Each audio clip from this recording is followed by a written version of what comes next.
बिस्मिल्लाहिर्रहमानिर्रहीम, अस्सलाम वालेकुम। मैं शाहिद सकलैन हूँ। आप देख रहे हैं मेरा यूट्यूब चैनल, फेसबुक पेज। आज 23 सितंबर है, हफ्ते का दिन है। लाहौर से बहुत ही अफसोसनाक खबर, अफसोसनाक वाक़या आपके साथ शेयर करेंगे। तफसील में आपको बताऊँगा तो आप हैरान रह जाएंगे। जैसे मैंने थंबनेल पे भी लिखा है कि एक 13 साला बेटी जो है उसने अपने बाप को कत्ल कर दिया। वजह जो है वो आप जान के हैरान होंगे। लेकिन उससे पहले यही कहूँगा, ज़ाहिर बात है मेरी वीडियोज़ जो है वो अक्सर ख़वातीन देखती हैं, तो बच्चे जो है वो ये वीडियो ना देखें, क्योंकि इसमें कुछ ऐसी बातें मैंने करनी है जो ज़ाहिरी बात है छोटे बच्चों के लिए ठीक नहीं है। तो इसलिए बच्चे ये वीडियो ना देखें। लाहौर में जो वाक़या एक पेश आया वो आपके साथ उसका ज़िक्र करूँगा, और फिर लाहौर की कोर्ट ने, मॉडल कोर्ट ने एक डिसीजन दिया है इसी वाक़ये से रेलिवेंट एक वाक़ये के ऊपर। ये दो चीज़ें आपके सामने रखूँगा और आपने इसके ऊपर राय ज़रूर देनी है। मैं कुछ ऐसे टॉपिक्स पे बात ज़रूर करता होता हूँ जो हमारी सोसाइटी का फैक्ट ज़रूर हैं, लेकिन उनके हवाले से आगाही, उनके हवाले से इंफॉर्मेशन और उनके हवाले से बात करना बड़ा ज़रूरी है। क्योंकि जब तक बात नहीं की जाती तब तक मसाइल हल नहीं होते, और जब तक आप अवेयरनेस नहीं देते बच्चों को, लोगों को, तब तक ये मामलात इसी तरह चलते हैं, दबे रहते हैं, और फिर एक के बाद दूसरा, दूसरे के बाद तीसरा और तीसरे के बाद चौथा वाक़या होता है। तो इसलिए ये चीज़ें आपके सामने रख देता हूँ। वही दरख्वास्त कि अगर आपने अब तक मेरा यूट्यूब चैनल सब्सक्राइब नहीं किया, मेरे फेसबुक पेज को लाइक नहीं किया, तो सब्सक्राइब करें, फेसबुक पेज लाइक करें, वीडियो को लाइक शेयर किया करें, और अपना फ़ीडबैक जो है मैटर करता है, हमेशा कहता हूँ, ज़रूर दिया करें। वाक़या आपको बताता हूँ जी। गुजरपुरा इलाका है लाहौर का। यहाँ पे जो है वो एक घर में जो है वो फायरिंग हुई। अहले मोहल्ला जो है उन्होंने फायरिंग की आवाज़ सुनी। जब उन्होंने फायरिंग की आवाज़ सुनी, आपको पता है हमारे यहाँ ये बड़ा अच्छा एक वो है कि ज़ाहिरी बात है, अगर पड़ोस में कहीं आस-पास कोई मसला हो तो फिर लोग जो है वो आते हैं चेक करने के लिए कि क्या मसला हो गया। जब घर में फायरिंग हुई तो आस-पास के जो लोग हैं वो घर में आए। तो जब घर आए तो उन्होंने देखा कि ये बिलाल नामी एक शख्स है जिसकी उम्र तकरीबन 45 ईयर्स 45 साल थी। ये चारपाई के ऊपर जो है वो मुर्दा पड़ा है, मुर्दा हालत में, ब्लीडिंग है, उसको जो है गोली लगी हुई है। और लोग जो है वो हैरान हुए कि जी ये मामला दरअसल क्या है। जब लोग वहाँ पे पहुँचे तो लोगों को ये बताया गया, क्योंकि वहाँ पे एक पिस्टल भी मौजूद था और चली हुई गोलियाँ भी मौजूद थी। तो आसपास के लोग जो हैं वो पुलिस को ये बताते हैं कि हमें ये बताया गया कि इस शख्स को इसकी 13 साला बेटी ने कत्ल किया है। ये शख्स दर्जी का काम करता था और ये घर पे लेटा हुआ था। 13 साला बेटी ने मुबैना तौर पे लोगों ने जो बताया है, और फिर पुलिस को जो बेटी ने ख़ुद बताया है, वो ये है कि जी इस बेटी ने अपने बाप को कत्ल किया है। वजह क्या है?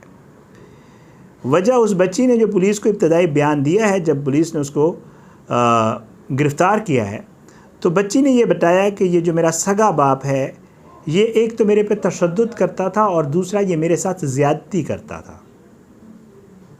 अब आप खुद, ये वाक़यात होते हैं, इन वाक़यात का भी, इसलिए मैं आपको पहले भी कह रहा था, क्योंकि इसी से रेलिवेंट एक और चीज़ आपके सामने रखूँगा जो कोर्ट से में प्रूव हुई और फिर सज़ाए मौत हुई। एक दिन पहले की खबर है। बहरहाल जी, बेटी ने पुलिस को ये बताया कि ये शख्स जो है मेरा वालिद, ये पहले भी इसने मेरे साथ एक दफ़ा ज़्यादती की है और ये मेरे साथ ज़्यादती करता था। मैं तंग आ गई थी तो इसलिए मैंने इसको कत्ल कर दिया है। पुलिस ने जावकुआ से पिस्तौल और दीगर शवाहिद इकट्ठे किए, लेकिन इसका जो इब्तदाई बयान था, पुलिस को शक हुआ कि ये लड़की ये जो बयान दे रही है उसका वो पुलिस को ठीक नहीं लगा। पुलिस को शक व शुबात हुए, तो पुलिस ने शुबात का इजहार करते हुए इस जो लड़की की माँ है कोमल बीबी, उसको, इस लड़की के भाई उस्मान और एक करीबी रिश्तेदार भी वहाँ मौजूद था, उनको जो है हिरासत में लिया है। ये मकतूल 5 बच्चों का बाप था, और जो है उसके बाद इसकी लाश का पोस्टमार्टम हुआ और बाकी जो है वो आगे कानूनी कार्रवाई हुई। लेकिन इस वाक़े को लेकर दो मुख्तलिफ़ चीज़ें आ रही हैं। एक तो ये है कि बेटी का नाम इस्तेमाल करके बाप को मरवाया गया। बेटी ने नहीं मारा, किसी और ने मारा है। पुलिस को ये शक है, पुलिस इसके ऊपर इन्वेस्टिगेशन कर रही है और मामले को सुलझाने की कोशिश कर रही है कि दरअसल ये मामला है क्या। ये बहुत अफसोसनाक वाक़या जो सामने आया है वो मैंने आपके सामने रख दिया। लेकिन इससे रेलिवेंट एक और चीज़ आपके सामने रखता हूँ। ये एडिशनल सेशन जज हैं जी, मियाँ शाहिद जावेद नाम है, और ये जेंडर बेस्ड जो है मॉडल कोर्ट है। जिनसी तशद्दुद का इसमें एक केस था, और ये केस था सन 2019 का। इसमें जो है सतो कतला लाहौर का इलाका है, वहाँ का यह था केस।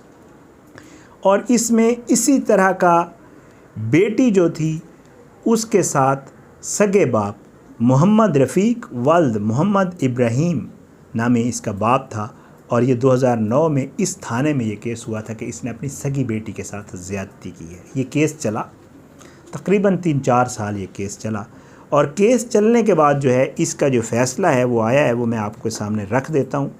इस फ़ैसले में जज साहब ने बड़ी, जो मैं आपसे बात करना चाह रहा था पहले वाले मामले को लेकर, वो जज साहब ने इसमें लिख दिए हैं, तो वो मैं आपको पढ़ के सुना देता हूँ। अंग्रेज़ी में ये फ़ैसला है।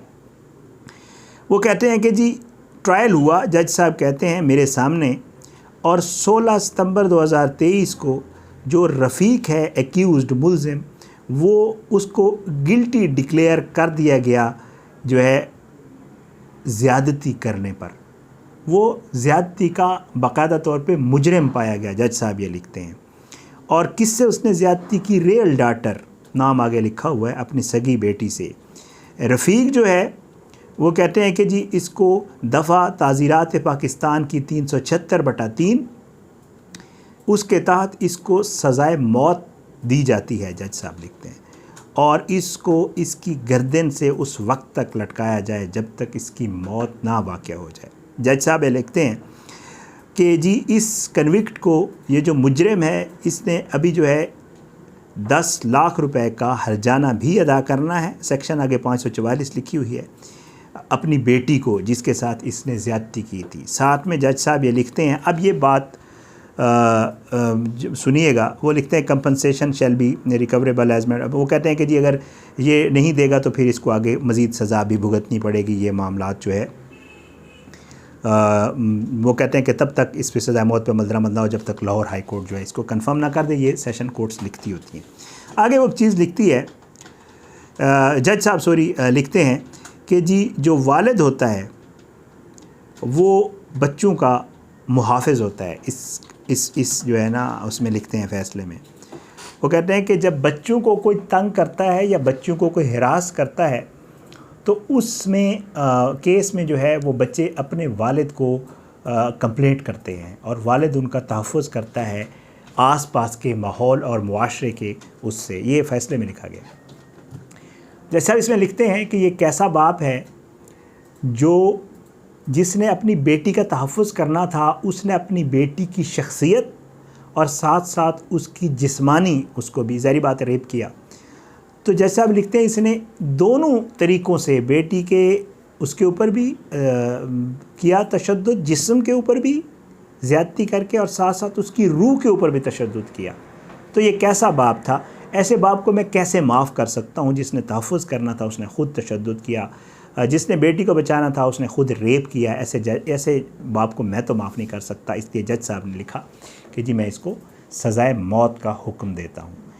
ये वाक़या और जो गुज़श्ता रोज़ जो वाक़या पेश आया लाहौर में, अब उसमें अभी इन्वेस्टिगेट होना है, बाप ने ज़्यादती की है नहीं की है। बेटी का जो बयान है वो बेटी ने ख़ुद दिया है, दिलवाया गया है। बाप के कत्ल के पीछे कुछ और मुहर्रिकात तो नहीं थे। ये सारी चीज़ें अभी चेक होनी हैं। लेकिन ये हमारे मुआशरे के वो हक़ाइक़ हैं, ये हमारे माशरे की वो चीज़ें हैं जिनके ऊपर बहस भी होनी चाहिए, जिनके ऊपर बात भी होनी चाहिए, जिनके हवाले से अवेयरनेस भी होनी चाहिए और जिनके हवाले से जो है इक़दामात होने चाहिए कि इस तरह के जो मामलात हैं उन लोगों को इतनी सख्त तरीन सज़ाएँ दी जाएँ कि इस तरह के वाक़यात पेश ना आएँ।